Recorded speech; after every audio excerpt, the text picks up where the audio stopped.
വളരെ കൃത്യമായിട്ടുള്ള പ്രവർത്തനങ്ങളും കാര്യങ്ങളും ഒക്കെ നടത്തും. മറ്റ് വോട്ടിങ്ങിന്റെ പെർസെന്റേജിലുള്ള വ്യത്യാസം ഏത് പഞ്ചായത്താണ്, അതിലെവിടെയാണ് കുറവുകൾ വന്നതിന്റെ ബൂത്തിന്റെ കണക്കെടുക്കുന്നില്ല, അതിലേക്ക് എത്തിയിട്ടില്ല. അപ്പൊ അതെന്തായാലും എടുത്തു കഴിഞ്ഞാൽ അതിനുള്ള മറുപടി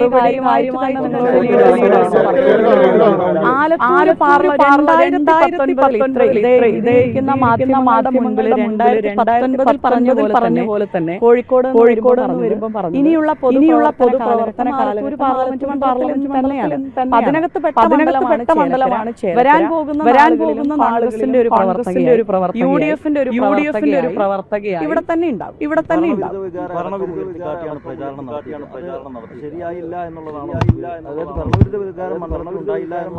അല്ല, അങ്ങനെ ഒരു ഭരണത്തുടർച്ച, അങ്ങനെയുള്ള വോട്ടാണ്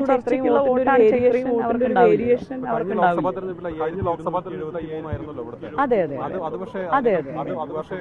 അല്ല, അതാ പറഞ്ഞത്. പക്ഷെ 2021 തെരഞ്ഞെടുപ്പിന്റെ റിസൾട്ട് ഏകദേശം 40,000-ത്തിന്റെ അടുത്ത്. പക്ഷെ അതിൽ മൂന്നിലൊന്നായിട്ട് നല്ല രാഷ്ട്രീയ പോരാട്ടം തന്നെയാണ് ചേലക്കരയിൽ നടത്തിയാണ്. കഴിഞ്ഞ ഒരു 28 വർഷക്കാലം ഒരുപാട് അനുകൂല ഘടകം 20,000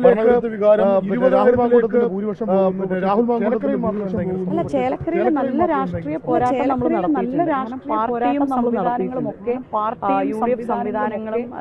യുഡിഎഫ് സംവിധാനങ്ങളും പ്രവർത്തനങ്ങൾ നല്ല രീതിയിൽ നടന്നിട്ടുണ്ട്. അതുതന്നെയാണ് ഈ 2020 കഴിഞ്ഞ 8 വർഷം ഈ സംസ്ഥാന ഭരണത്തിൽ 8 വർഷം കഴിഞ്ഞ ഭരണ തുടർച്ചയ്ക്ക് 28 അടിസ്ഥാനപരമായിട്ട് പോകുന്ന ഇടങ്ങളിൽ ഒരു 39,000-40,000 ഇടങ്ങളിടത്ത് നമുക്ക് ഒരു 39,000-40,000 കിട്ടിയിടത്ത് നമുക്ക് 3-1 കുറയ്ക്കാൻ സാധിച്ചു.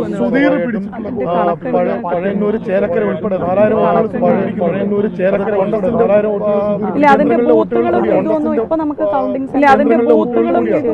പഞ്ചായത്തുകൾ തന്നെ